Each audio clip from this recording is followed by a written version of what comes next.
Buenos días, hermanos. ¿Qué tal se levantaron hoy? Bien. Realmente que el Señor bendiga su palabra. Al final vamos a tener un pequeño video que he preparado, sacando así a lo rápido nomás algunas fotos de antes, antiguas. No van a aparecer todos, algunos de ustedes han llegado posteriormente, y de los que estaban al principio tampoco encontré algunas, o sea, he hecho una mezcolanza ahí, lo que sea, pero para recordar un poco. ¿Ah? Cuando estuvimos con mi esposa, hace un tiempo atrás, tuvimos la gracia de Dios de estar en Egipto. Le dije a mi esposa, vamos a irnos de vacaciones, necesitamos vacaciones, búscate el lugar más barato que haya, ¿no? O sea, lo más barato que encontremos. Y encontramos un lugar ahí en Hurghada, baratísimo, y entonces nos fuimos y por la gracia de Dios, el Señor es bueno, el Señor siempre ha sido bueno con nosotros. Y de repente terminamos frente a las pirámides, terminamos en el Cairo, conociendo las pirámides, sin haberlo planeado. Y entonces uno de los guías me explicaba esto de las tumbas. Las pirámides son tumbas. Las tumbas estas que nosotros vemos, las en punta, esas pirámides no eran exactamente de los más conocidos, ¿no? Tutankamón y todos esos están enterrados en Luxor, que es como a 6 horas de camino, ¿no? Pero lo que me contaba el guía era lo siguiente, que cuando uno de los faraones se moría, tenía la siguiente costumbre. Primero, era enterrado con muchas cosas de oro. Era enterrado con vasijas de oro, muchas veces la vestimenta estaba de oro, ¿no es cierto? Porque tenían la creencia que cuando despertara del otro lado, el oro le iba a servir, porque ya llegaba con pie derecho, ¿no? Llegaba rico. Entonces al otro lado, con el oro, ya llevaba la de ganar. La otra cosa es que los enterraban con sus mejores soldados de confianza. Sus mejores soldados de confianza también iban en una parte especial donde iban a morir de inanición, obviamente, porque a la hora en que cerraban la tumba ya era cuestión simplemente de tiempo. ¿Por qué? Para que cuando llegara al otro lado tenía sus soldados que lo iban a proteger y iban a luchar por él. La tercera cosa, lo enterraban con sus mejores concubinas. Lo enterraban con sus mejores concubinas para que no las mataban, las enterraban vivas. O sea, ellas se sentaban vivas, estaban enterrando al faraón en su ataúd, ¿no? Y ellas ya iban pensando que cuando el faraón despertara del otro lado, y ellas también, porque iban a morir, iban a seguir siendo concubinas del faraón, ayudándole, sirviéndolo, atendiéndolo. Lo interesante es que la reina, la esposa del faraón, esa no la enterraban. Bien viva, ¿no? Que la entierren con las concubinas, ¿no? Que la entierren con las concubinas. Pero la esposa del faraón, a ella no la enterraban, ¿no es cierto? Y este concepto es muy interesante, ¿no? Este concepto es la idea de que hay vida después de la muerte. Yo he hablado muchas veces con gente atea. En la época de cuando yo estaba en la universidad, ya empezaba, estamos hablando del año 78, 80, en esos años ya empezó la corriente cool, yo soy ateo, ¿entiendes? Yo me acuerdo en la universidad que cuando tú en la universidad decías que tú eras cristiano, que tú ibas a una iglesia, la gente ya te miraba como, uy, pobrecito, o sea, este es un sonso, ¿no? Porque el cool era el ateo. Tú le preguntabas a ellos si ellos sabían algo o discutían sobre Dios y no tenían la menor idea. No tenían capacidad de discutirte nada. Simplemente era ser cool, era ser ateo, ¿no? Y a muchos de mis amigos yo les decía, ¿y tú eres ateo? Sí, yo soy ateo, yo no creo en nada, no, yo me he superado, ¿no? Dije, bacán. En el Perú se paga con soles. Yo le decía, 1000 soles. Pero pasas la noche en el cementerio Baquijano y Carrillo, que queda ahí saliendo por la Universidad Católica. Pasas la noche en el Baquijano y Carrillo. No. ¿Por qué no?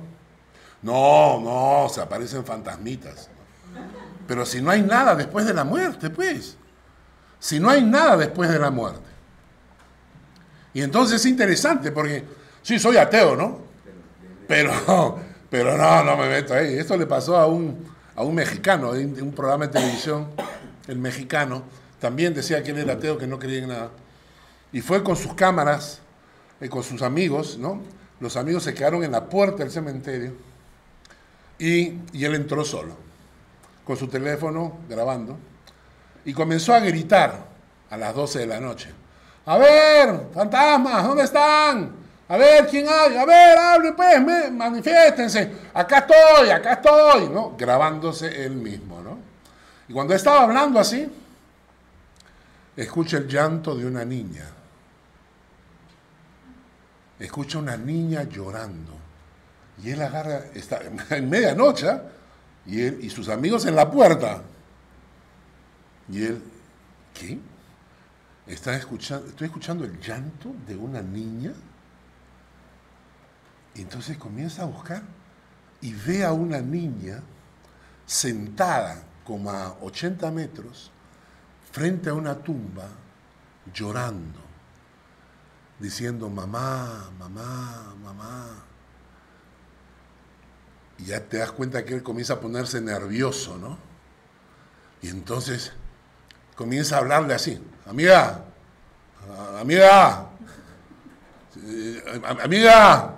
¿no? Entonces, y en eso se voltea y tiene los ojos, o sea, blancos, ¿no? Y el hombre parte la carrera gritando, ¿no? ¡Ay, Pedro! ¡Vamos, Pedro! Y todo quedó filmado. Todo esto, a la luz de la Biblia, son demonios. O sea, no es otra cosa más que demonios, ¿no? Pero el solo hecho de que existan ese tipo de manifestaciones nos hace pensar de que hay un mundo espiritual. ¿No es cierto? Lo triste es que a ese mundo espiritual no podemos llevar nada. El que muere, así queda. Vi un video, una foto, me encantó, que decía, nunca he visto detrás de un coche funerario un coche de mudanzas. Nunca, ¿no? Siempre el coche funerario va sin nada. Mejor que los egipcios, que estaban confundidos, obviamente. Los egipcios creían en la otra vida, pero pensaban que podían llevar algo de aquí para allá, ¿no? Y no podían llevar ni a sus mujeres, ni sus soldados, ni el oro. Todo se iba a quedar acá para que algún arqueólogo lo descubriera. Más inteligente que ellos, por ejemplo, fue Carlomagno. Carlomagno, conocido como Carlos el Grande. Ya desde el principio se nota la grandeza de él con el nombre, Carlos, ¿no? ¿Ah? Bueno, entonces Alejandro Magno, Carlo Alejandro Magno, no, él fue un gran estratega, ¿no? Y Alejandro Magno muere de 33 años.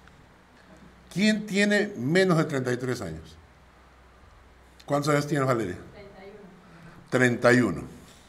2 añitos más y estabas a la edad de Alejandro Magno. Y era, escuchan, rey de Macedonia, rey de Grecia, faraón de Egipto y gran rey de Media y Persia, a los 33 años. Y él, en una de sus últimas batallas, fue herido.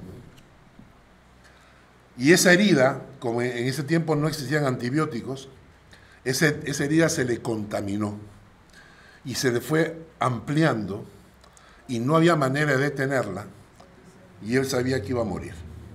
Y entonces llamó a sus generales y les comunicó sus 3 deseos.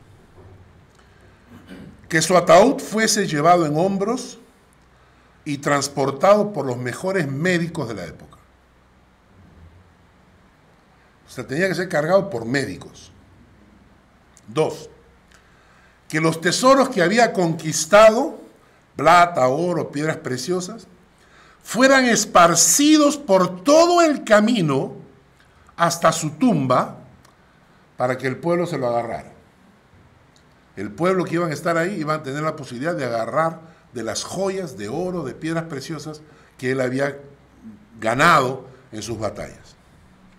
Y tercero, que sus manos debían quedar balanceándose en el aire fuera del coche fúnebre a la vista de todos. Cuando uno de sus generales le preguntó y le dijo, ¿por qué tienes estos deseos tan insólitos? Alejandro Magno responde de la siguiente manera. Quiero que los más eminentes médicos carguen mi ataúd para así mostrar que ellos no tienen ante la muerte el poder de curar. Pensemos que Jesucristo tuvo el poder no solamente de curar, sino de resucitar.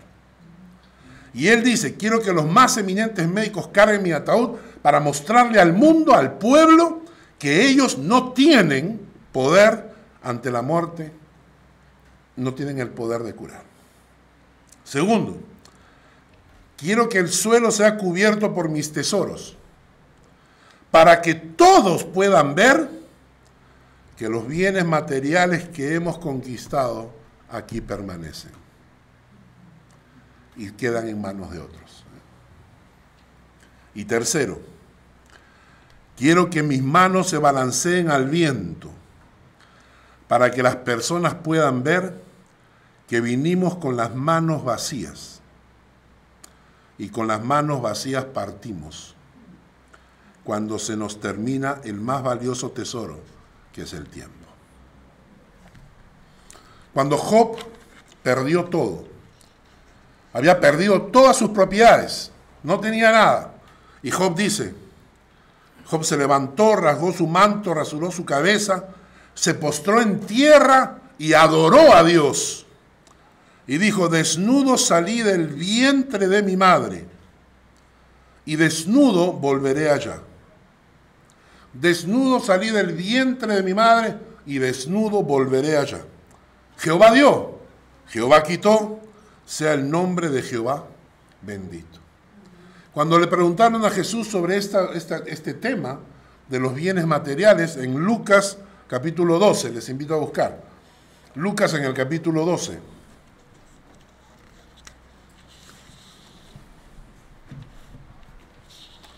en el versículo 15, Lucas 12, 15.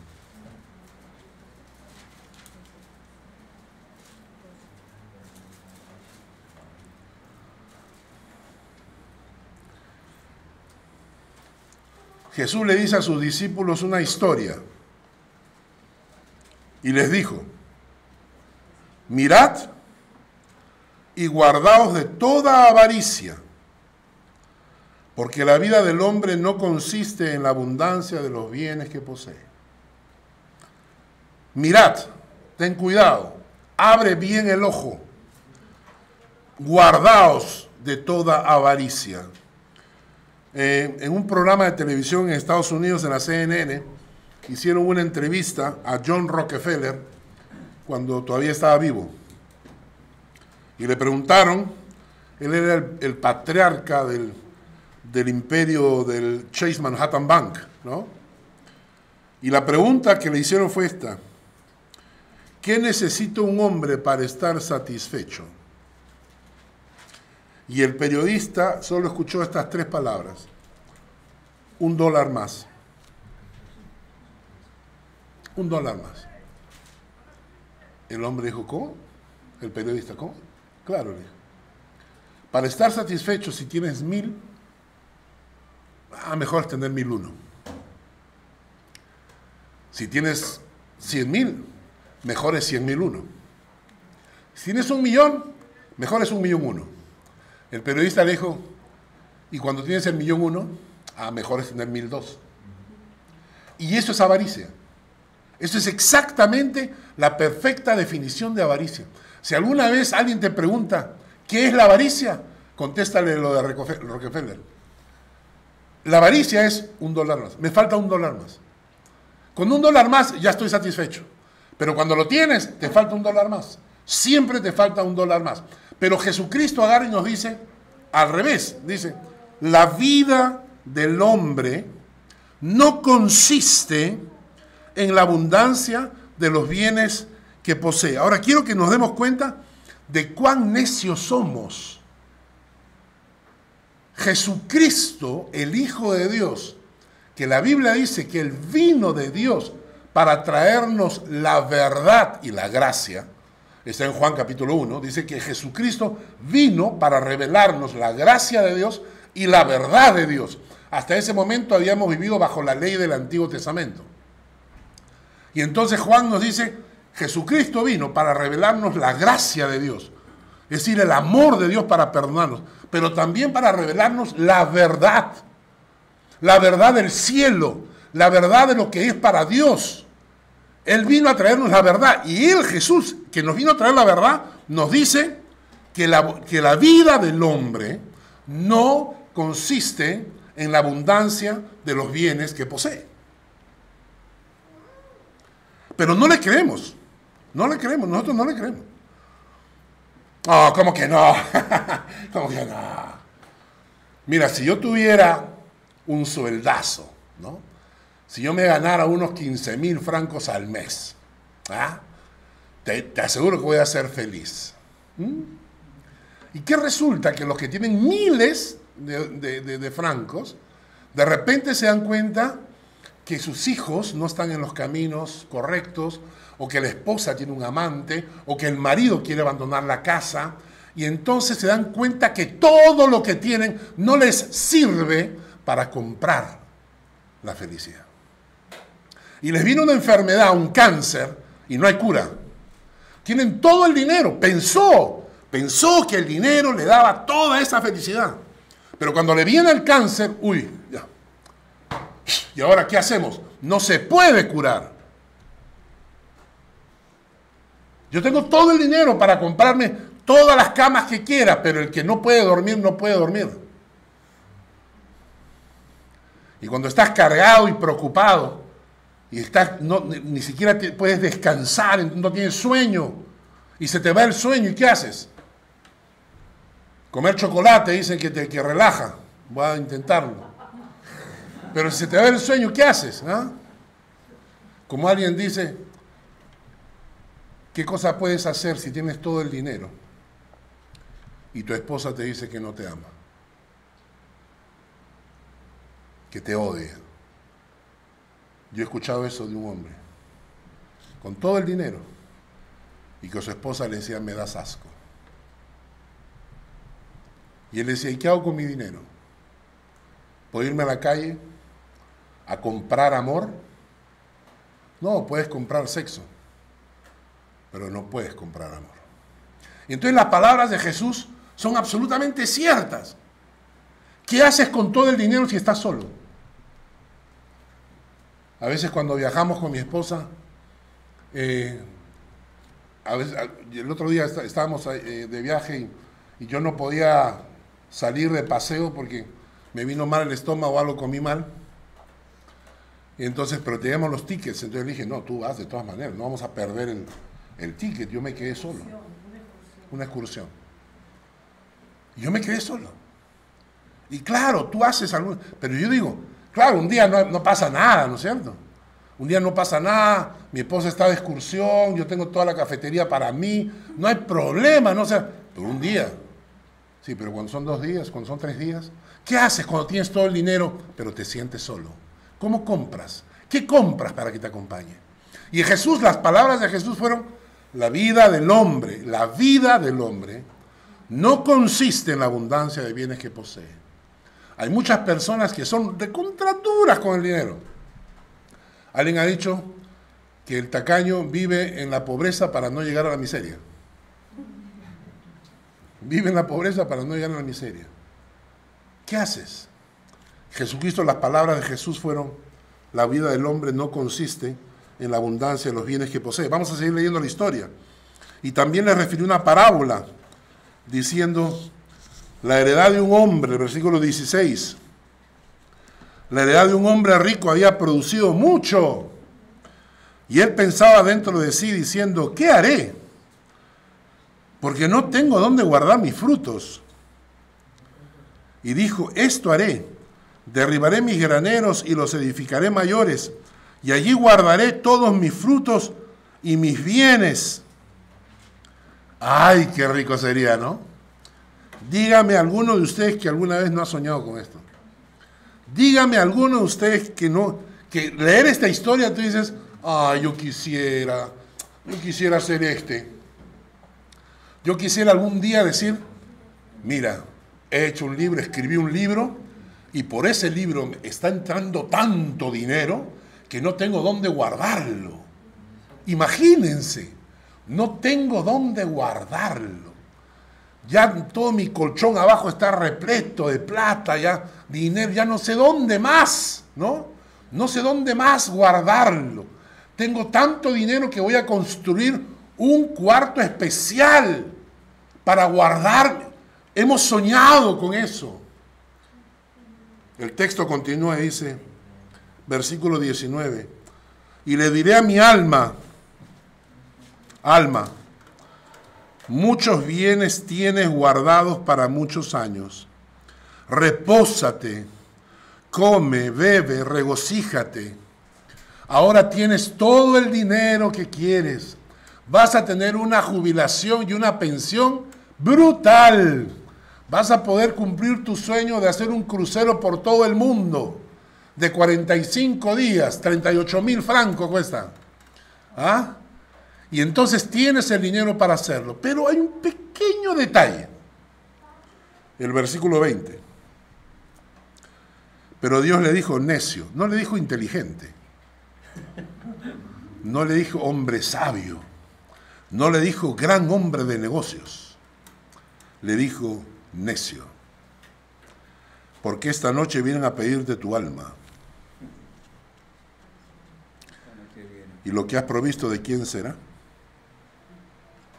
Así es el que hace tesoro para sí y no es rico para con Dios. Así es el que hace tesoro para sí, un necio,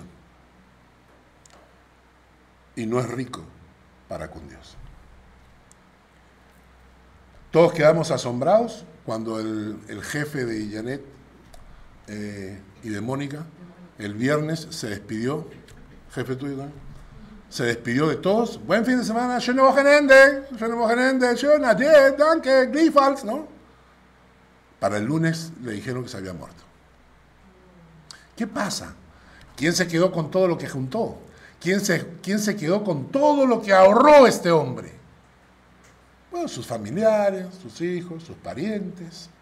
Y él no pudo sacar nada. Acompáñenme a leer un texto que queda Mateo capítulo 6, versículo 19 al 21. 6, 19 al 21.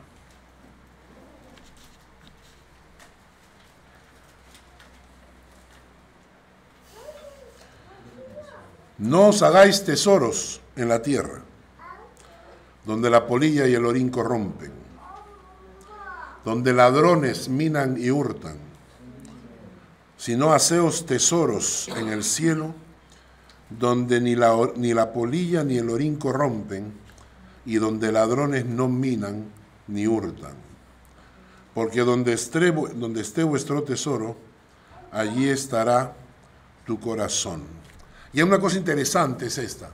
Veía yo un programa de detectives, y uno de los detectives decía, hay una ley, cuando hay un asesinato, hay una ley que se cumple en el 95% de los casos. sigue la pista del dinero. Sigue la pista del dinero. Normalmente el 95% de los asesinatos tienen que ver con dinero. Hay un 5% que es pasional, pero el 95% tiene que ver con sacarle el dinero a alguien. Y entonces el detective decía, sigue la pista del dinero, busca dónde está el truco, busca dónde está el dinero del difunto y sigue la pista del dinero que te va a llevar al asesino. En este pasaje lo que la Biblia está diciendo es que hay que seguir la pista del corazón. Sigue la pista del corazón. Mira a la gente, fíjate dónde tiene su corazón puesto y sabrás qué cosa es su tesoro. ¿No es cierto? ¿Qué es lo que la persona más ama, más quiere, más protege, más cuida? Ese es su tesoro. Y lo que te está diciendo el pasaje es que si tú consideras el mundo de Dios, el cielo, como tu tesoro, allí pondrás tu corazón. Si tú consideras tu proyecto de vida lo más importante, si tu proyecto de vida ahí has puesto todo tu corazón, ese es tu tesoro. Y está bien, nadie tiene que decirte que no, pero tu proyecto de vida será comprar tu casa, tener tu auto, tener tu familia, tener tu marido, tener tus hijos, ese será tu tesoro. Perfecto, no hay problema, solo que ese tesoro no lo sacas de acá, acá se queda. ¿Quieres tener más dinero? Unas cuentas grandes, plata para viajar, perfecto, ahí está tu corazón, ese es tu tesoro. Y no, eso no lo sacas de acá. Si quieres hacer tesoros en el cielo, tienes que empezar poniendo tu corazón en el cielo. Les voy a dar 3 pautas, 3 principios que me parecen son interesantes. Primero, ¿cómo hacer tesoros en el cielo? En primer lugar, hay que hacer tesoros en el mundo espiritual. Existe. No solo somos materia, tenemos un alma, tenemos espíritu, existe el mundo espiritual. Colosenses capítulo 1. Colosenses capítulo 1, versículo 15. Vamos a leerlo detenidamente.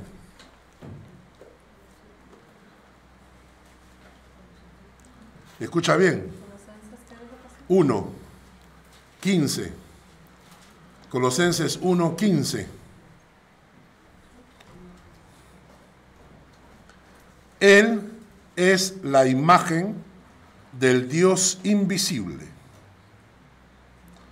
el primogénito de toda la creación, porque en Él fueron creadas todas las cosas, las que hay en los cielos y las que hay en la tierra, visibles, invisibles, sean tronos, sean dominios, sean principados, sean potestades. Todo fue creado por medio de Él y para Él. Toman nota de esto. Todas las cosas fueron creadas por Él. Las que hay en los cielos. ¿Saben que hay cosas en los cielos?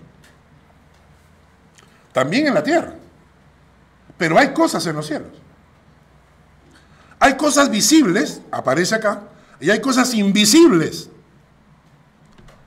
Hay tronos, hay dominios, principados, potestades. Algún día voy a predicar sobre este tema para entender cada uno de estos conceptos. Pero lo que está diciendo este pasaje es que el mundo material no es todo. Hay un mundo, hay una dimensión fuera de este mundo. El mundo espiritual, el mundo invisible, existe. Es una realidad. Otro pasaje está en Efesios, en el capítulo 6. Efesios en el capítulo 6. versículo 12. Efesios 6:12. Porque no tenemos lucha contra carne y sangre, sino contra principados, contra potestades, contra los gobernadores de las tinieblas de este siglo, huestes espirituales de maldad en las regiones celestes. O sea, o este pasaje me está mintiendo. ¿Entiende lo que está diciendo? Está diciendo que tenemos una batalla, una lucha espiritual. ¿Por qué? Porque existe un mundo espiritual. Y dice, principados, potestades, gobernadores de las tinieblas de este siglo, huestes espirituales de maldad en las regiones celestes.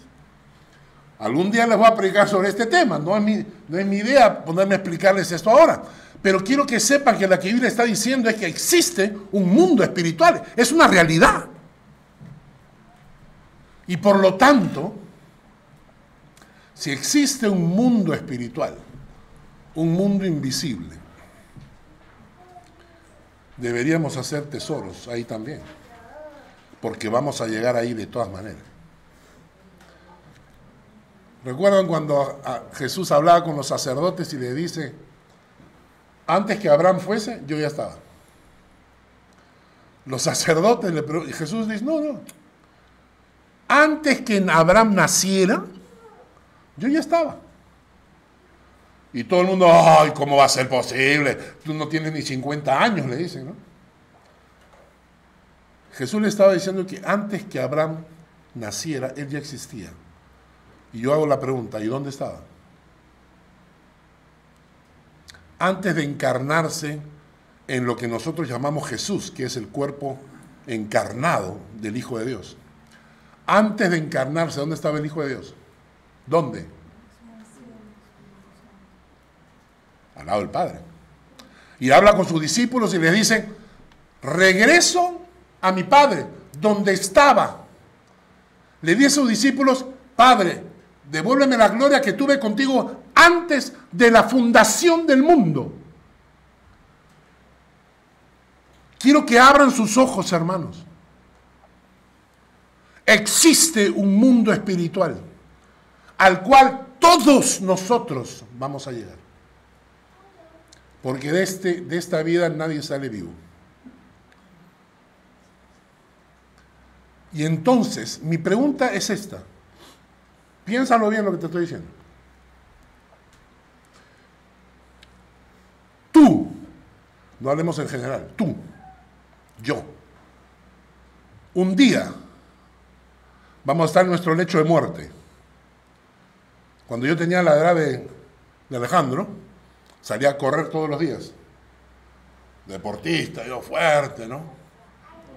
Y recuerdo que pensaba en el día de mi muerte. Y me ponía nervioso pensando que un día iba a morir. ¿Y ustedes saben lo que hacía cuando yo tenía la edad de Alejandro? Decía, todavía tengo mucha vida por delante. Todavía tengo mucha vida por delante. No pensemos en la muerte.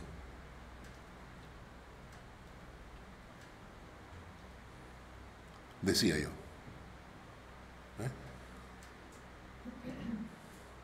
Algunos de ustedes me conocen cuando yo llegué a Suiza, en el año 2001. Han pasado 22 años. El tiempo que recorra, el tiempo que me toque pasar, 22 años más, a partir de ahora, tengo 86 años. La vida se va como el viento. Todos vamos a encontrarnos un día en nuestro lecho de muerte, todos. Y cuando estemos en ese lecho de muerte pensando, ahora me toca encontrarme con mi Dios. Ahora me toca ver a mi Dios.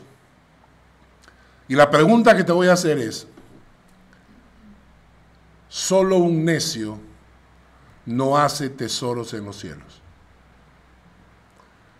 Porque un día vamos a cobrar. A veces cuando hemos ido con mi esposa al Perú, he dejado ropa allá, en Perú, para no estar cargando tanto. Porque ahora como las maletas no puedes cargar tanto, y uno cuando va de regreso a su país, Solamente tienes 23 kilos, de los cuales 12 son chocolates suizos que todo el mundo te pide, ¿cierto? Y solamente puedes llevar 10 kilos en ropa, porque los 12 llegas al Perú y todo el mundo, y mi chocolate, y mi chocolate, y mi chocolate. Entonces yo entonces dejo ropa allá, para que si algún día tengo que viajar sin maleta, tenga ropa. Hermanos, seamos inteligentes. ¿Cuándo es que haces clic? Cuando tu cerebro entiende que hay un mundo espiritual.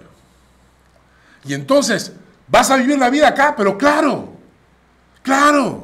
hay que viajar, hay que disfrutar, nadie te quita lo bailado, dicen, ¿no? Come rico, no guardes la botella de vino, tómala, ¿no es cierto?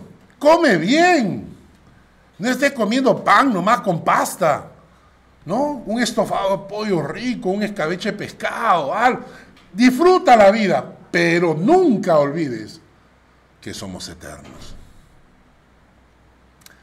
Y entonces haz tesoros en el cielo. Pon tu corazón en las cosas de Dios. Y cuando pongas tu corazón en las cosas de Dios, tu propio corazón te va a llevar a hacer tesoros en el cielo. Otra cosa, otra forma de hacer tesoros en el cielo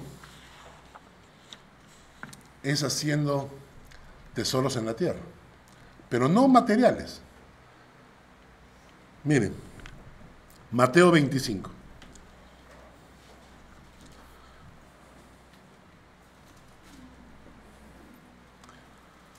Mateo 25, versículo 31. Cuando el Hijo del Hombre venga en su gloria y todos los santos ángeles con él, entonces se sentará en su trono de gloria y serán reunidas delante de él todas las naciones y apartará los unos de los otros, como aparta el pastor las ovejas de los cabritos. Pondrá las ovejas a su derecha y los cabritos a su izquierda. Entonces el rey dirá a los de su derecha: venid, benditos de mi Padre, heredad el reino preparado para vosotros desde la fundación del mundo. El reino preparado para vosotros desde la fundación del mundo.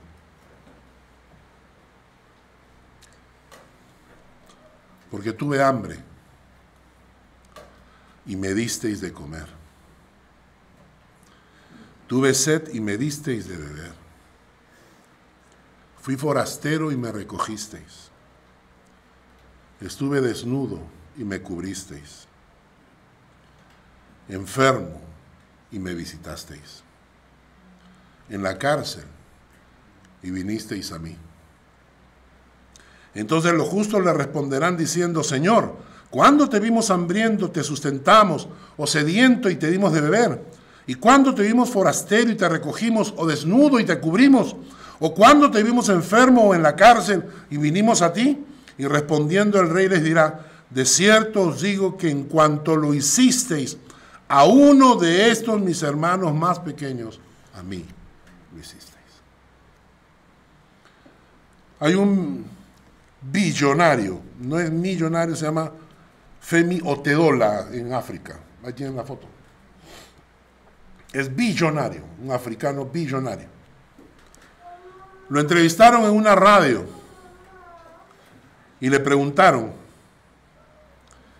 ¿qué ha sido lo más feliz que le ha ocurrido en esta tierra? Y él contestó lo siguiente: mi primera etapa fue acumular riquezas. En esa etapa, mientras acumulaba riquezas, en realidad lo que conseguía eran preocupaciones. No conseguía ser feliz. Todo el día estaba preocupado en cómo conseguir más, y me lo iban a robar, si me iban a estafar, qué más podía hacer. Luego vino la segunda etapa, que fue la recolección de objetos de valor. Dije, con todo lo que he ganado, entonces voy a comprar. Pero me di cuenta que lo que compraba, que era precioso, lo llevaba, lo dejaba en mi casa, lo almacenaba y perdía la gracia. Luego vino la tercera etapa y dije, voy a hacer grandes proyectos. Y comencé a hacer grandes proyectos y logré tener el 95% del suministro de diésel en Nigeria y África. Fui el armador de barcos más grande del África y Asia. Y todo eso llegó a aburrirme. Pero la cuarta etapa me hizo feliz. Y la cuarta etapa fue cuando un amigo me dijo que yo podía comprar 200 sillas de ruedas para un proyecto de niños discapacitados en África.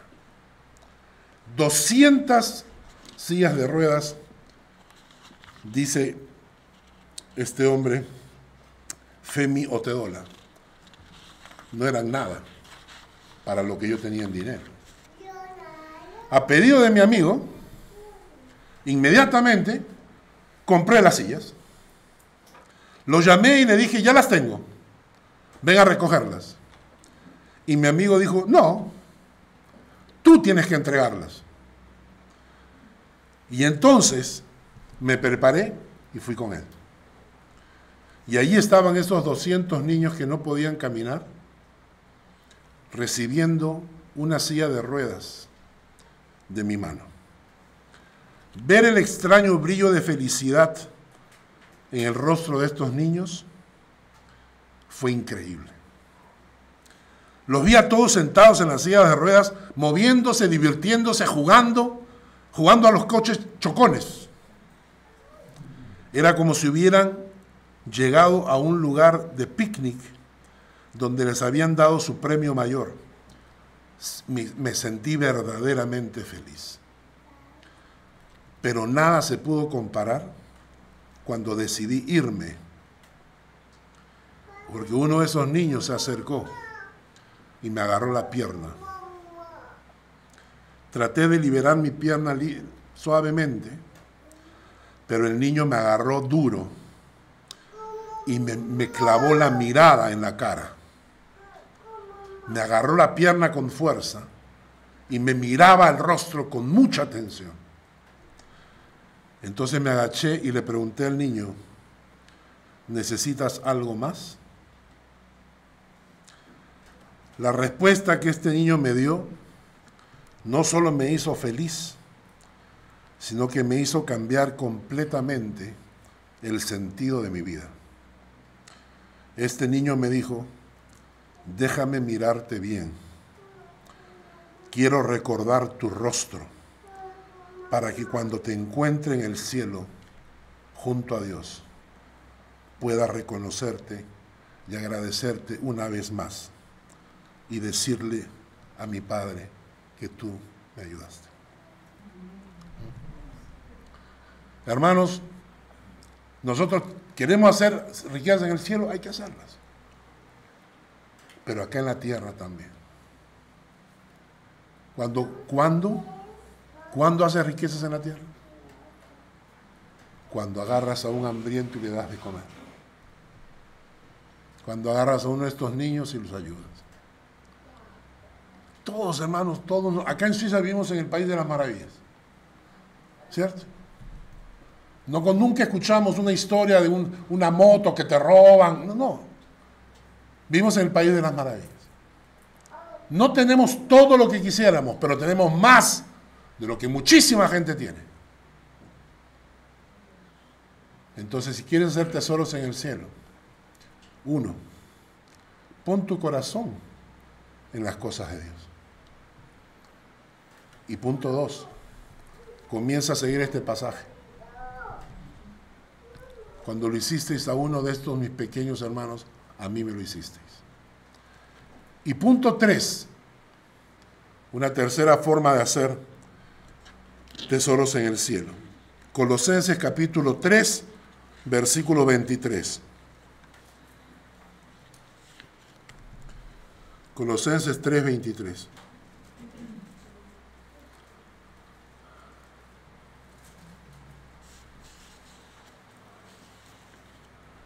Todo lo que hagáis, hacedlo de corazón, como para el Señor y no para los hombres.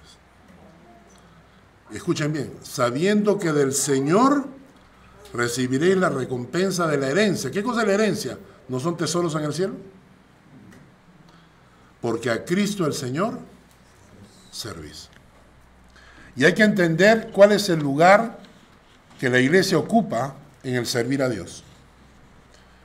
En 1 Timoteo capítulo 3 dice: esto te escribo aunque tengo la esperanza de ir pronto a verte, para que si tardo, sepas cómo debes conducirte en la casa de Dios, que es la iglesia del Dios viviente, columna y baluarte de la verdad. Hermanos, no menospreciemos la iglesia, porque para Dios la iglesia es su casa. La palabra casa es familia. Para Dios la iglesia es su familia. Es la iglesia del Dios viviente, columna y baluarte de la verdad. La Biblia, cuando habla de la iglesia, usa este término, ¿no? La iglesia de Dios. Dicen que Jesucristo dio su vida por ella, se entregó por su iglesia. La Biblia la llama el cuerpo de Cristo, el rebaño de Dios, el linaje escogido, la nación santa, el pueblo adquirido. Pero si hay un nombre que a mí me encanta, la iglesia a la luz de la Biblia es la esposa del Cordero. La esposa del Cordero de Dios. Y la Biblia dice que hay unas bodas del Cordero, donde todos los hijos de Dios auténticos se van a reunir en esa mesa, en las bodas del Cordero. Todo lo que hacemos por la iglesia de Dios, lo estamos haciendo por su esposa. Cuando mi esposa viaja, cuando mi esposa ha viajado al Perú, y yo he escuchado cuántos mis amigos la han recibido, cuando mis amigos la han sacado a comer, cuando mis amigos han salido a pasear con ella, eso me goza a mí. Porque yo sé que lo que ellos hacen por mi esposa, también lo están haciendo por mí. ¿Y por qué quiero terminar con este punto? Porque todo lo que tú haces por la iglesia son tesoros en el cielo. Y todo lo que tú has hecho por la iglesia son tesoros en el cielo. Y a veces no solamente estamos pensando en venir y sentarnos. Cuando estaba yo viendo las fotos, comencé a recordar muchísimas cosas. Les voy a revelar algo, por ejemplo. Ustedes no saben, cuando nosotros hemos hecho los boletines que hace Valeria ahora, a veces lo hacíamos nosotros antes. Todos esos boletines que muchos de ustedes recibieron hace años atrás, se hacían en papel especial, con tinta especial. Todo eso que ustedes recibieron tenía un costo.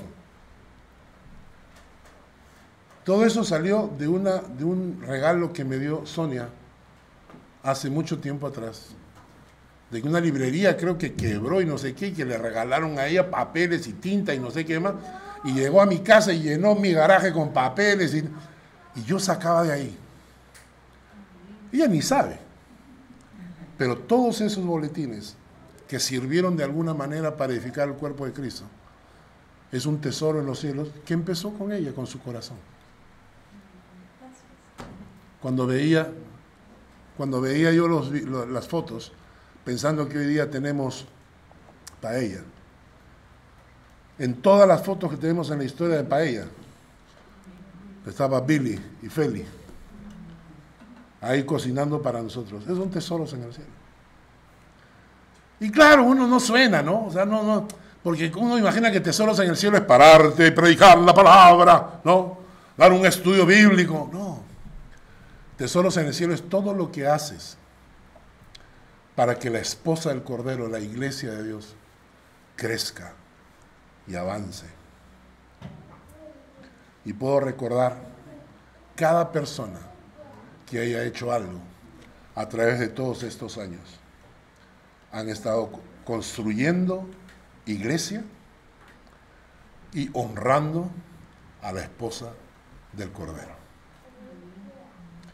Así que muchos de ustedes van a recibir sus premios. Hay un premio súper especial para una persona que ha preparado un póster para mí hoy día, ¿verdad? Porque la semana pasada se comieron todo, ninguna pensé, y ahora lo han preparado. Yo voy a darle cuenta a Dios, ¿eh? Cuando estemos allá, chequea a la señora, ella, y por eso les he preparado un videíto. No van a salir todos porque muchos de ustedes se han acoplado después y tampoco encontraba las fotos y no tenía mucho tiempo, pero algunos han aparecido ahí en el video. Yo llegué en el año 2001, había un grupo de hispanos que se reunían, ya se reunían ellos, ¿no? Claro, con Cristian, con todos ellos, ¿no? Y después, y había una reunión de latinos una vez al mes, me parece, o cada 2 meses, o una vez al mes. Luego ese grupo decidió integrarse a la iglesia del Church Alive y se fueron para Árabo. Entonces nosotros nos quedamos y empezamos estudios bíblicos en la casa de Feli, con Billy, con Bernie, con Karim, con Dávila, con Álvaro y Olga, Irma, y entonces, y ese grupito, claro, había el grupo de las tías, en la casa de Raquel, en la casa de Marlene, o sea, y esos grupitos y comenzaba a ebullir, ¿no? Y entonces un día decidimos que volvíamos a tener cultos en español y empezamos otra vez con cultos en español y luego pasamos cada 15 días y luego llegaron Hugo, Janet, Magali llegó después, ¿no? No, con ustedes, ¿no? 2.8. Y después comenzaron a llegar pues todos ellos, William, John Minnie con su esposa. Hay un montón de fotos ahí que podríamos ver algún día, ¿no? Ha habido mucha votación de gente. Así es, hay muchísima gente que ha pasado. Y la cosa es que primero empezamos así, luego fueron 2 veces al mes, luego empezamos todos los domingos. No, todos los domingos ya estábamos en Niederösen. En Niederösen ya teníamos todos los domingos. Cuando nosotros llegamos en el 2005 ya estábamos todos los domingos. Sí.